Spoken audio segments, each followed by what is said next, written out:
How to add or remove a mask text in AutoCAD.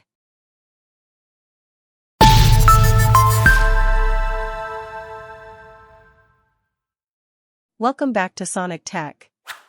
In this video, you will learn how to add or remove a mask text in AutoCAD. Text mask is a feature in AutoCAD that allows you to create a blank area behind selected text or multiline text objects so that the text stands out from the background objects. Type text mask in the command line and press Enter. Click Offset to enter the offset value for the mask. This is the distance between the text and the mask boundary. Choose the type of mask you want to create: wipeout, 3D face, or solid. Each type has its advantages and disadvantages, depending on your plotter and display settings. Wipeout creates a wipeout object with a rectangular frame displayed in the graphics background color.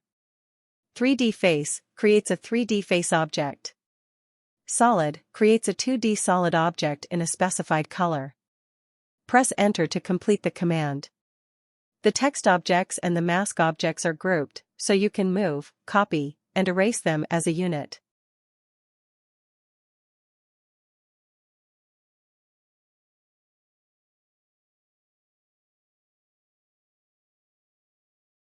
To update the mask after editing the text, run Text Mask again and select the text item to be updated.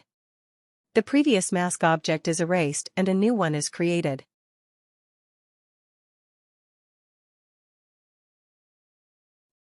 To remove the mask from the text, use the Text Unmask command.